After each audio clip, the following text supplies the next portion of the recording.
Todas las naciones de Europa, todos sus ciudadanos se enfrentan hoy mismo a una crisis existencial por partida doble. El sistema de euro y todo el sistema financiero transatlántico han entrado en un proceso de desintegración total de la economía. No es una crisis, tampoco una recesión, ni siquiera una depresión, sino una desintegración. La pregunta es, ¿podemos pararlo?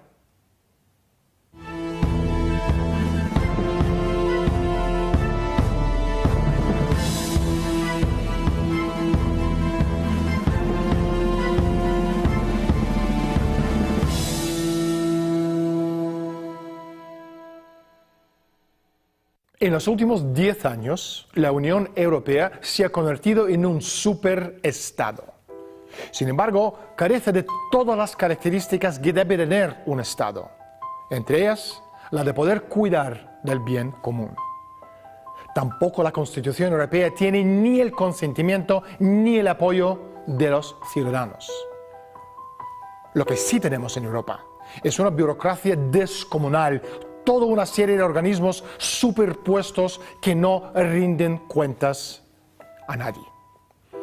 El colapso del sistema monetario transatlántico significaría la desintegración por una reacción en cadena o mediante la destrucción de los bienes de Europa y América del Norte en una explosión hiperinflacionaria tal y como ocurrió en Alemania en 1923. Dentro de unos minutos hablaremos con Helga Zepp, la fundadora de Plataforma Política Buso en Alemania y también la fundadora de Instituto Schiller. Pero primero, salimos a la calle y preguntamos a la gente su opinión sobre la integración europea. ¿Cuál es el futuro del nacionalismo europeo? A ver lo que opina la gente.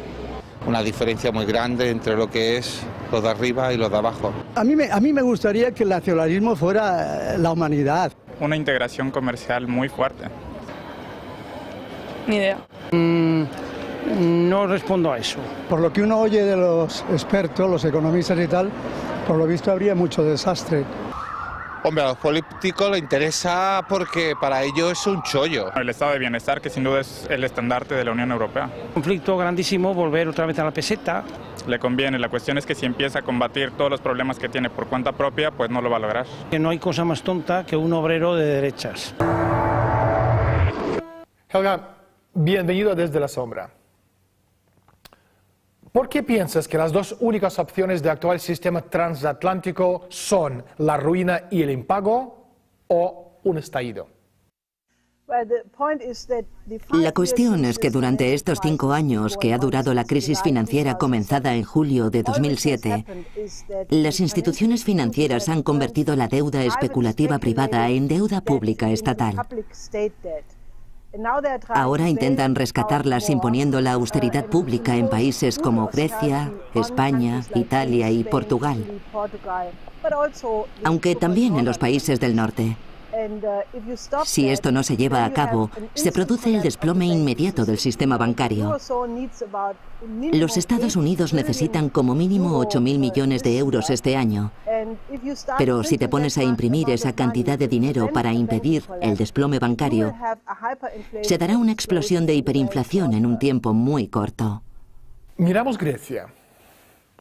Lo que intentan hacer es reventar el sistema, pues al no dejar que Grecia reorganice su sistema, están convirtiendo a este país, pobre Grecia, en un instrumento pidiendo que la deuda griega sea compensada por Europa.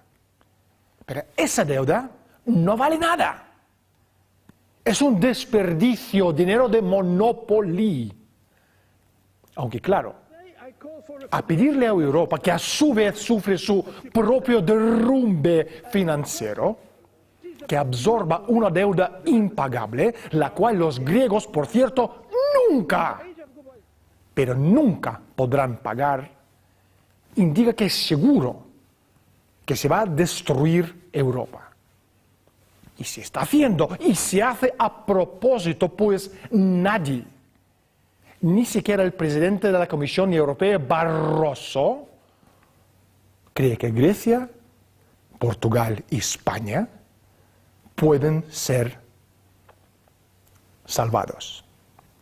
Lo absolutamente seguro es que estamos en un proceso de total desintegración económica. Pero es esta desintegración accidental, es decir, el resultado de una mala planificación, o se ha hecho a propósito. Y si es así, ¿por quién y por qué?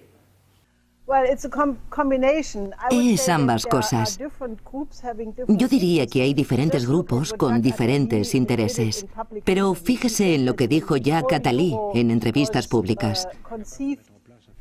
Dijo que el antiguo euro había sido concebido como un mecanismo deliberado para imponer la unión política con la que nadie estaba de acuerdo.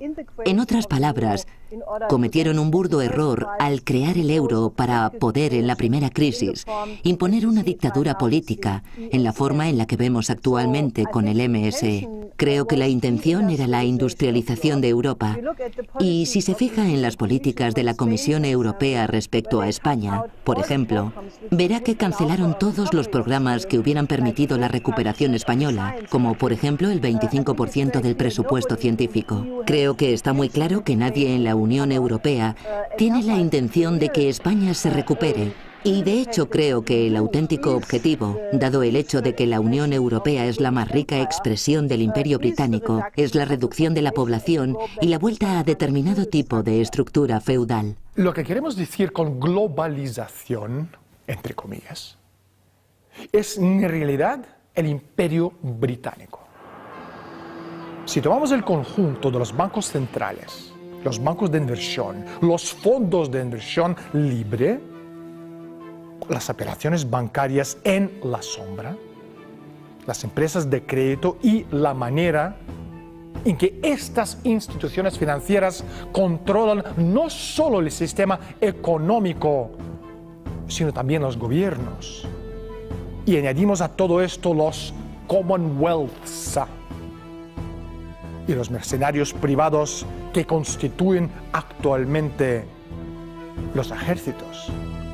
Tenemos al Imperio Británico bajo otra forma, pero sigue siendo el Imperio Británico. Helga, esta crisis tiene ya 5 años y en todo este tiempo los gobiernos de G20 han sido incapaces de tomar la menor medida para regular el sistema bancario. ¿Por qué crees que los gobiernos parecen menos poderosos que las instituciones financieras de estos mismos estados? Si recordamos los años 30 y 40 en Francia, vemos que existe un fenómeno llamado sinarquía. Incluso hay un estatuto de la sinarquía en el que se afirma que las instituciones financieras se aseguran de que ningún político llegue jamás a un alto cargo si no está al servicio de los intereses de la banca, sobre todo en un momento de crisis. Tienen que estar absolutamente seguros de que no servirán al bien común. Si nos fijamos en ello actualmente, la mayoría de los políticos sigue este principio de aliarse para seguir adelante. Pero en algunos casos han de demostrar que tienen un cadáver en el armario para hacer carrera. Solo quiero recordarle que algunas personas que se han convertido en ministros fueron alborotadores callejeros en su juventud y ahora posan como si fueran grandes estadistas y dirigen el Consejo Europeo de Asuntos Exteriores junto a George Soros. Aquí tiene un caso clásico de gente que quiere demostrar que está totalmente a favor del sistema antes de poder hacer una carrera, y sus delitos previos o sus fechorías son la garantía de que nunca abandonarán el sistema.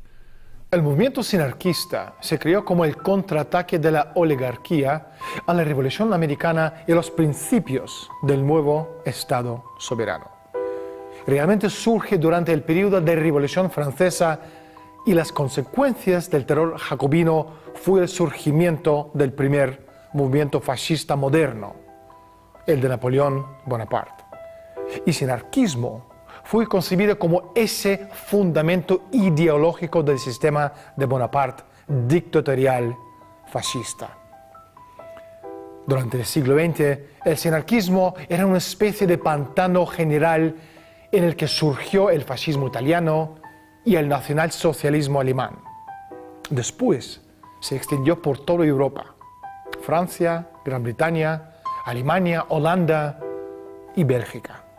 Sus miembros eran la élite europea, la gente como Helmut Schacht, el banquero de Hitler, la cúpula de Bank Worms, el banco que controlaba el gobierno de Francia en otoño de 1941, Banco Lazard, Montague Norman, el gobernador del Banco de Inglaterra. Los descendientes de los anarquistas son tipos como Milton Friedman y George Shultz, la eminencia gris detrás de la presidencia de George W. Bush. Repito, el sinarquismo quiere devolver el poder del Estado-nación a la aristocracia mundial. Helga, tú has propuesto abandonar el euro y volver a las monedas nacionales, además con tipos de cambios fijos. ¿Nos podrías explicar cómo y por qué? Sería muy fácil, igual que lo fue pasar de las monedas nacionales al euro. Sería muy fácil volver a las monedas nacionales. Lo único que hace falta es basarse en las existencias e intereses de cada país participante en la zona euro y cancelar los tratados, desde el de Maastricht al de Lisboa. Luego se vuelve a la soberanía de la propia moneda y de la propia economía. Se declara una moratoria bancaria, como hizo Roosevelt. Se investiga cuáles son los activos en las cuentas de los bancos. Se marcan los billetes con una especie de tinta magnética y se impone un control de los cambios durante un corto espacio de tiempo. Luego se pasa a la nueva moneda. De esta manera se podría relanzar la economía real. No obstante, habría que combinar esto con unos tipos de cambio fijos en el sistema crediticio. Uno de los peligros de todo el entramado de la Unión Europea es el Tratado de Lisboa, que reemplazó a la Constitución Europea. Un truco sofisticado para hacer el monstruo de Lisboa aún más apetecible ha sido el presentarlo como una base necesaria de la identidad europea para contrarrestar la agresiva y negativa influencia norteamericana sobre los demás continentes. Sin embargo, esto es un timo con cebo deliberado, al mismo tiempo que se va definiendo claramente una fusión entre la Comunidad Europea y la OTAN. El movimiento de la expansión hacia el este de ambos es evidente que lo que tenemos es una estrategia un tanto imperialista de confrontación con China y con Rusia, algo que estas dos naciones han entendido bien durante bastante tiempo. Helga, tú defiendes la aplicación de la ley Glass-Steagall. ¿En qué consiste la ley Glass-Steagall y por qué es tan importante? Eso es lo que hizo Franklin D. Roosevelt en respuesta a la crisis de los años 1929 a 1933, sencillamente separando los bancos comerciales de los bancos de inversión. Lo que tenemos que hacer hoy en día es exactamente lo que hizo Roosevelt en el 33. El Estado debe garantizar la banca comercial para que pueda ofrecer créditos a la economía real. Los bancos de inversión deben imprimir sus cuentas en orden, sin ventajas fiscales o paquetes de rescate, o sea, sin tener acceso a los activos de ahorro de los bancos comerciales. Si publican sus cuentas en orden y resulta que son insolventes, mala suerte, deberán declararse en quiebra. De esta manera nos quitaríamos de en medio todo ese volumen de millones de residuos tóxicos en forma de contratos derivados, que son la razón por la que el sistema está a punto de explotar. ¿Cómo podría aplicarse el sistema Glass-Steagall en el contexto europeo? ¿Qué precedentes hay? Creo que el mejor ejemplo de precedente es la reconstrucción de Alemania en la posguerra. Recuerde que Alemania en 1945 había quedado arrasada por los bombardeos y el Plan Marshall, administrado por el Banco Estatal Alemán de Crédito, aplicó el modelo de Roosevelt para la reconstrucción, utilizando las instituciones financieras para canalizar los créditos estatales hacia proyectos bien definidos. Todos sabemos que Alemania pasó de ser una montaña de escombros al famoso milagro económico alemán en pocos años gracias a este método. Este es exactamente el mismo método que debe aplicarse en todo país europeo hoy en día. Si hay voluntad en las instituciones y la población de hacer tal cosa, es perfectamente posible hacerla en cada país, no solo en Alemania. Secretario de Estado George Marshall propuso una solución a la desintegración económica a las que se enfrentaban los países europeos tras la Segunda Guerra Mundial. De ahí viene el nombre Plan Marshall. Los Estados Unidos se comprometía a proporcionar ayuda para reconstruir económicamente a Europa. A cambio, Estados Unidos eligió la liberalización del comercio y del mercado europeo, lo cual garantizaba la americanización de Europa. Plan Marshall, además de ayudar a levantar Europa, dio origen en 1950 al Plan Schuman, lo cual dio origen a su vez a la Comunidad Europea del Carbón y del Acero y finalmente al Mercado Común, la primera piedra de la construcción de un imperio, el de la Empresa Mundial S.A. Helga, tú presentaste un plan para el milagro económico en Europa meridional y el Mediterráneo. ¿En qué consiste este plan? Partimos de la Conferencia de Ministros de Transportes de la Unión Europea, en la que se decidieron 10 pasillos prioritarios de transporte. Pero estos nunca se han construido o en muy poca medida. Si pusiéramos esto en la agenda, conectaríamos las vías fluviales europeas del Rin, Main, Danubio y el Canal, que a través de un sistema de ríos y canales comunicaría ese sistema con el Mediterráneo. Esto implicaría llevar las comunicaciones de alta velocidad a los Balcanes, a Grecia y a Italia del Sur. Se harían túneles desde Sicilia a Túnez y, naturalmente, el famoso túnel bajo el estrecho de Gibraltar, del que se hizo un estudio de viabilidad en 2006 y que dio origen al Acuerdo Hispano-Marroquí de 2009. Todos estos son proyectos muy tradicionales y que no tienen nada espectacular. Sencillamente, no se han construido bajo el régimen de la austeridad de la Unión Europea. Todos esos proyectos podrían empezarse ya mañana mismo. Aumentarían la productividad y, contrariamente al turismo o la burbuja inmobiliaria, desarrollarían realmente la mano de obra en Europa, Portugal y los demás países. Además, traería riqueza física y aumentaría los niveles de la población, porque el progreso y el desarrollo de la sociedad están directamente proporcionales a la densidad de los habitantes. Son proyectos muy ambiciosos. Helga, ¿de dónde saldrá el dinero?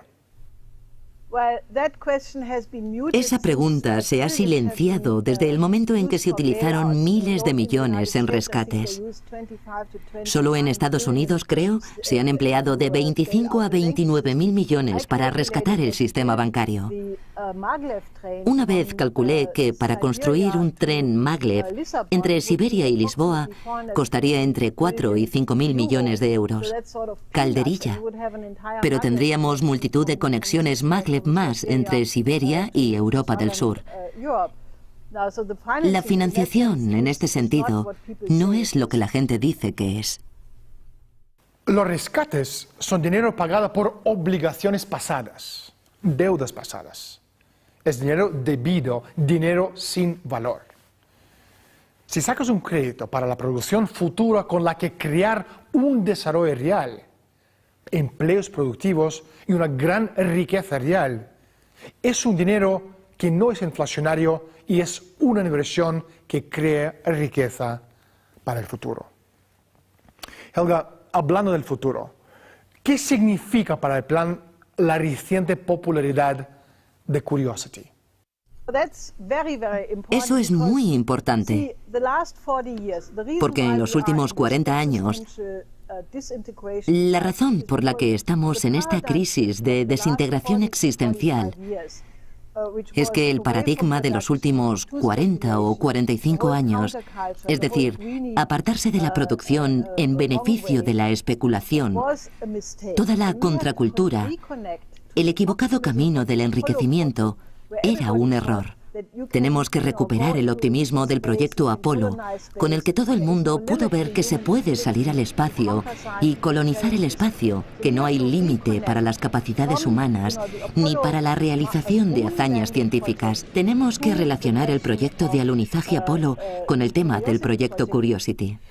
Helga, eres fundadora de BUSO, un importante partido político alemán. Mucha gente, sobre todo gente en el sur de Europa, le está echando la culpa a Alemania de sus problemas económicos. ¿Cuál sería tu mensaje para esa gente? Para empezar, que no confundan a Alemania con la señora Merkel. Por suerte son dos cosas distintas. La señora Merkel es una política dirigida por los mercados financieros, sin ninguna compasión por el bien común de las personas, ni de las de España ni de las de Alemania. El pueblo alemán está sufriendo igual. Mi mensaje es que nos concentremos en estos proyectos conjuntos de desarrollo para unir nuestros países como territorios soberanos y llevar a cabo una misión conjunta y soberana entre los Estados europeos. Creo que tendríamos un futuro precioso si toda esa burocracia de la Unión Europea quedase pronto en el olvido. Tengo una sugerencia. Vamos a deshacernos de la burocracia de Bruselas. Despedímoslo a todos, son ineptos. Esa gente no ha hecho nada útil en su vida. Quitémoslo de encima a tipos como Van Rompuy, el presidente del Consejo Europeo. No porque sea un estorbo inservible, sino porque es malvado y muy peligroso. No es la primera vez que un tipo corto, sin afecto y malintencionado logra hacerse un hueco en los intestinos del poder. Helga, ¿cuáles son los pasos que sugerirías para que Europa supere la crisis?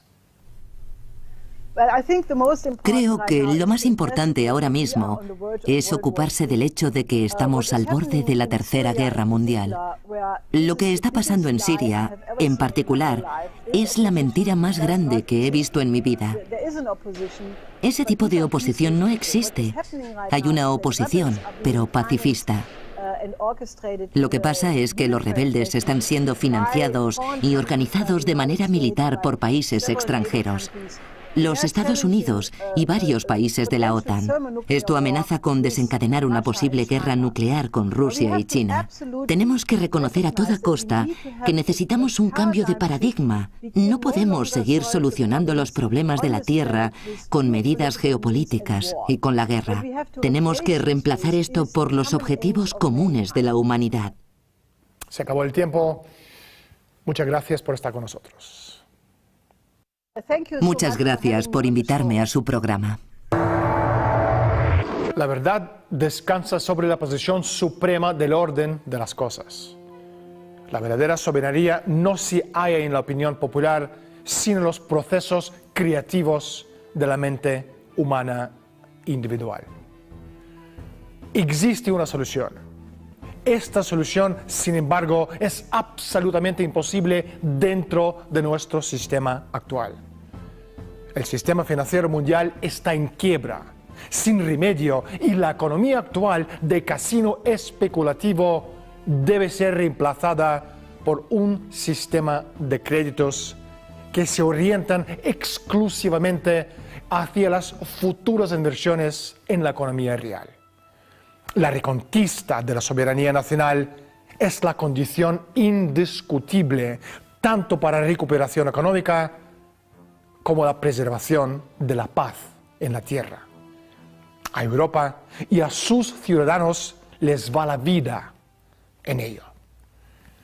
Hasta que podamos transportar a la humanidad a la edad de la razón, la historia va adquiriendo forma no por la voluntad de las masas humanas, sino por un puñado de aquellos que para bien o para mal dirigen el destino de toda la humanidad como manada de vacas de pasto en pasto y en ocasiones también al matadero. Yo soy Daniel Stulin. Gracias por estar con nosotros. Hasta la semana próxima.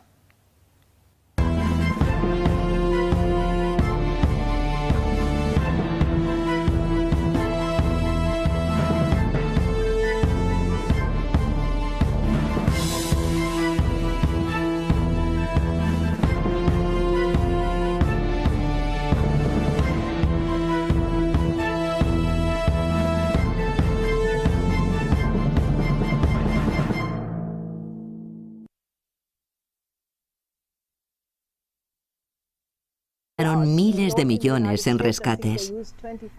Solo en Estados Unidos, creo, se han empleado de 25 a 29.000 millones para rescatar el sistema bancario. Una vez calculé que para construir un tren maglev entre Siberia y Lisboa costaría entre 4 y 5.000 millones de euros. Calderilla. Pero tendríamos multitud de conexiones maglev más entre Siberia y Europa del Sur. La financiación, en este sentido, no es lo que la gente dice que es.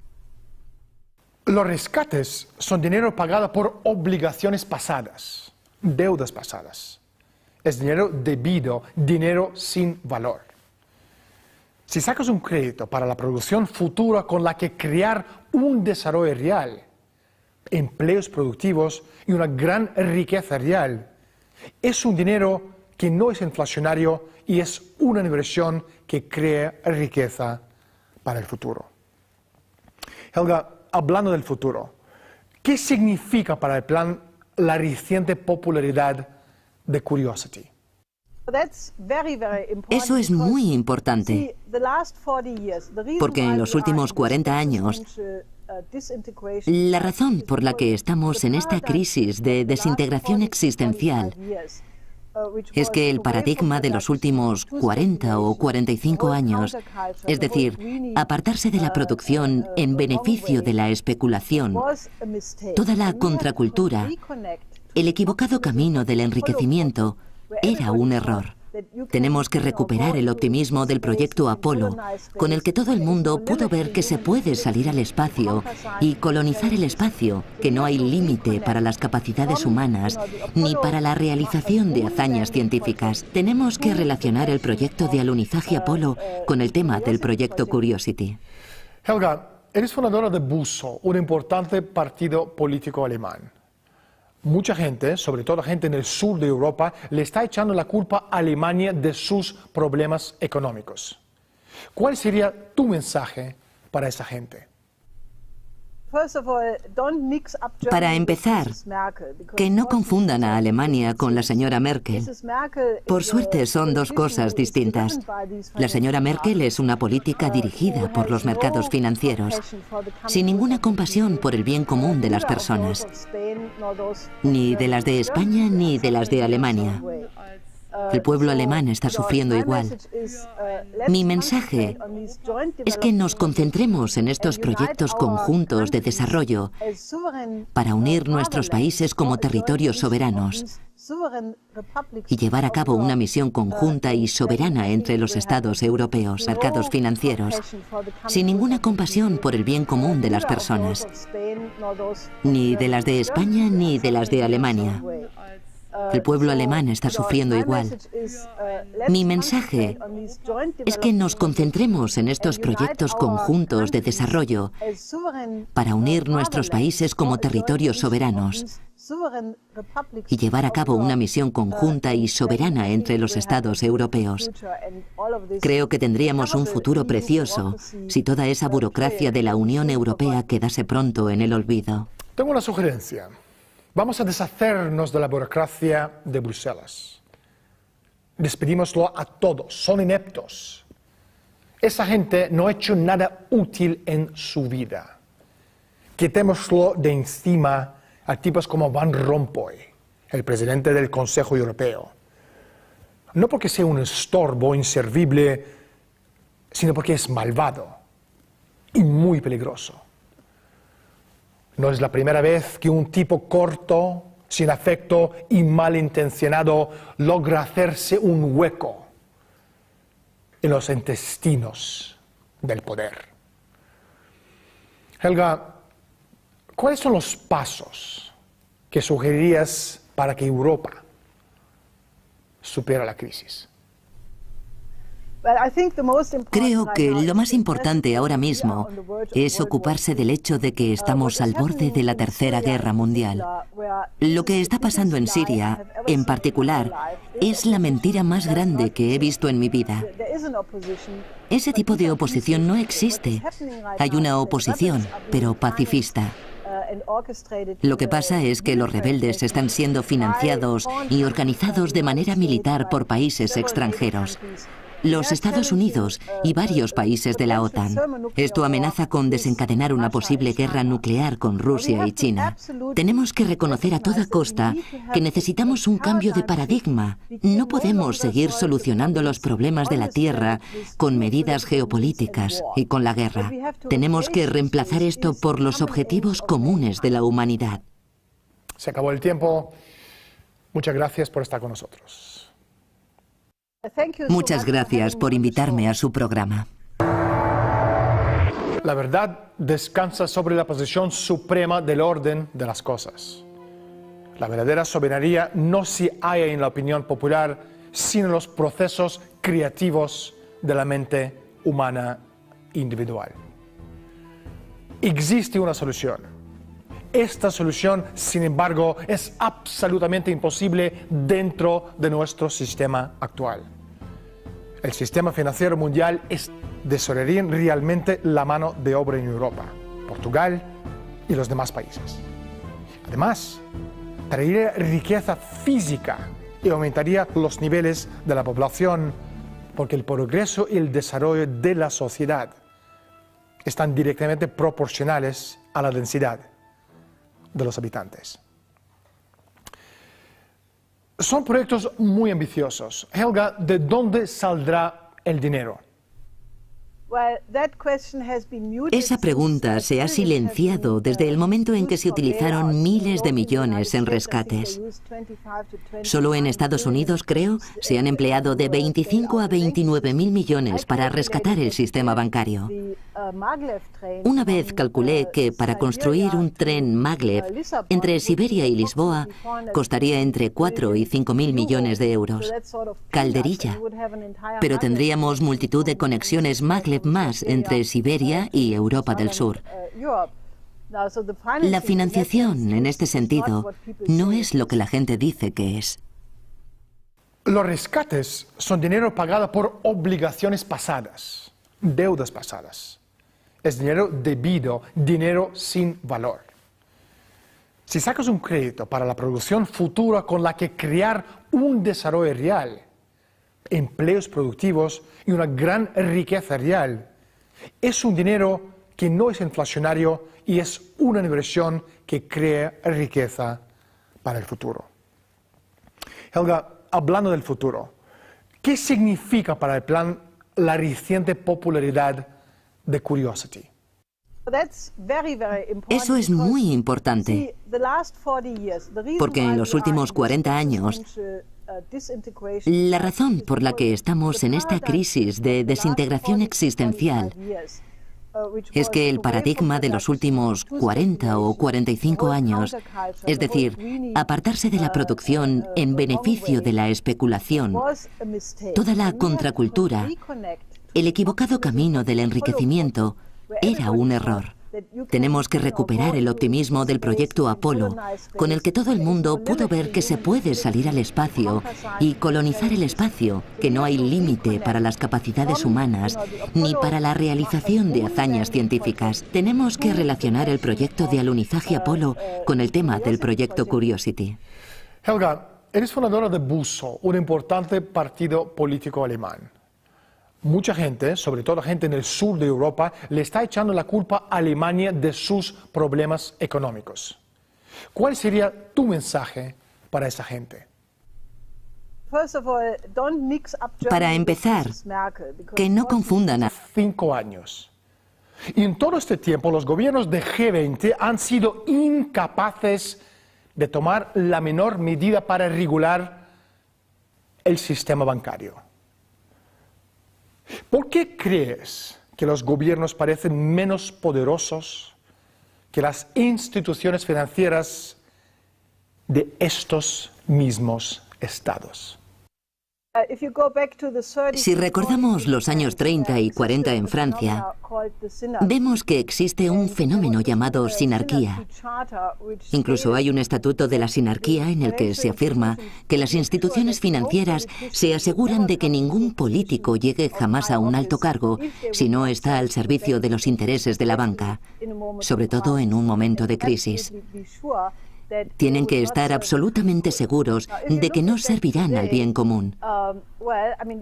Si nos fijamos en ello actualmente, la mayoría de los políticos sigue este principio de aliarse para seguir adelante. Pero en algunos casos han de demostrar que tienen un cadáver en el armario para hacer carrera. Solo quiero recordarle que algunas personas que se han convertido en ministros fueron alborotadores callejeros en su juventud y ahora posan como si fueran grandes estadistas y dirigen el Consejo Europeo de Asuntos Exteriores junto a George Soros. Aquí tiene un caso clásico de gente que quiere demostrar que está totalmente a favor del sistema antes de poder hacer una carrera, y sus delitos previos o sus fechorías son la garantía de que nunca abandonarán el sistema. El movimiento sinarquista se creó como el contraataque de la oligarquía a la Revolución Americana y a los principios del nuevo Estado soberano. Realmente surge durante el periodo de Revolución Francesa y las consecuencias del terror jacobino fue el surgimiento del primer movimiento fascista moderno, el de Napoleón Bonaparte. Y sinarquismo fue concebido como ese fundamento ideológico del sistema de Bonaparte dictatorial fascista. Durante el siglo XX, el sinarquismo era una especie de pantano general en el que surgió el fascismo italiano y el nacionalsocialismo alemán. Después se extendió por toda Europa: Francia, Gran Bretaña, Alemania, Holanda y Bélgica. Sus miembros eran la élite europea, la gente como Helmut Schacht, el banquero de Hitler, la cúpula de Bank Worms, el banco que controlaba el gobierno de Francia en otoño de 1941, Banco Lazard, Montague Norman. El movimiento sinarquista se creó como el contraataque de la oligarquía a la Revolución Americana y a los principios del nuevo Estado soberano. Realmente surge durante el periodo de Revolución Francesa y las consecuencias del terror jacobino fue el surgimiento del primer movimiento fascista moderno, el de Napoleón Bonaparte. Y sinarquismo fue concebido como ese fundamento ideológico del sistema de Bonaparte dictatorial fascista. Durante el siglo XX, el sinarquismo era una especie de pantano general en el que surgió el fascismo italiano y el nacionalsocialismo alemán. Después se extendió por toda Europa: Francia, Gran Bretaña, Alemania, Holanda y Bélgica. Sus miembros eran la élite europea, la gente como Helmut Schacht, el banquero de Hitler, la cúpula de Bank Worms, el banco que controlaba el gobierno de Francia en otoño de 1941, Banco Lazard, Montague Norman, el gobernador del Banco de Inglaterra. Los descendientes de los anarquistas son tipos como Milton Friedman y George Shultz, la eminencia gris detrás de la presidencia de George W. Bush. Repito, el sinarquismo quiere devolver el poder del Estado-nación a la aristocracia mundial. Helga, tú has propuesto abandonar el euro y volver a las monedas nacionales, además con tipos de cambios fijos. ¿Nos podrías explicar cómo y por qué? Sería muy fácil, igual que lo fue pasar de las monedas nacionales al euro. Sería muy fácil volver a las monedas nacionales. Lo único que hace falta es basarse en las existencias e intereses de cada país participante en la zona euro y cancelar los tratados, desde el de Maastricht al de Lisboa. Luego se vuelve a la soberanía de la propia moneda y de la propia economía. Se declara una moratoria bancaria, como hizo Roosevelt. Se investiga cuáles son los activos en las cuentas de los bancos. Se marcan los billetes con una especie de tinta magnética y se impone un control de los cambios durante un corto espacio de tiempo. Luego se pasa a la nueva moneda. De esta manera se podría relanzar la economía real. No obstante, habría que combinar esto con unos tipos de cambio fijos en el sistema crediticio. Para impedir el desplome bancario, se dará una explosión de hiperinflación en un tiempo muy corto. Miramos Grecia. Lo que intentan hacer es reventar el sistema, pues al no dejar que Grecia reorganice su sistema, están convirtiendo a este país, pobre Grecia, en un instrumento pidiendo que la deuda griega sea compensada por Europa. Pero esa deuda no vale nada. Es un desperdicio, dinero de Monopoly. Aunque claro, a pedirle a Europa, que a su vez sufre su propio derrumbe financiero, que absorba una deuda impagable, la cual los griegos, por cierto, nunca, pero nunca podrán pagar, indica que es seguro que se va a destruir Europa. Y se está haciendo, y se hace a propósito, pues nadie, ni siquiera el presidente de la Comisión Europea, Barroso, cree que Grecia, Portugal y España pueden ser salvados. Lo absolutamente seguro es que estamos en un proceso de total desintegración económica. Pero es esta desintegración accidental, es decir, el resultado de una mala planificación, o se ha hecho a propósito. Y si es así, ¿por quién y por qué? Es ambas cosas. Yo diría que hay diferentes grupos con diferentes intereses. Pero fíjese en lo que dijo Jacques Attali en entrevistas públicas. Dijo que el antiguo euro había sido concebido como un mecanismo deliberado para imponer la unión política, con la que nadie estaba de acuerdo. En otras palabras, cometieron un burdo error al crear el euro para poder, en la primera crisis, imponer una dictadura política, en la forma en la que vemos actualmente con el MSE. Creo que la intención era la industrialización de Europa. Y si se fija en las políticas de la Comisión Europea respecto a España, por ejemplo, verá que cancelaron todos los programas que hubieran permitido la recuperación española, como por ejemplo el 25% del presupuesto científico. Creo que está muy claro que nadie en la Unión Europea tiene la intención de que España se recupere. Y de hecho creo que el auténtico objetivo, dado el hecho de que la Unión Europea es la más rica expresión del Imperio Británico, es la reducción de la población y la vuelta a determinado tipo de estructura feudal. Lo que queremos decir con globalización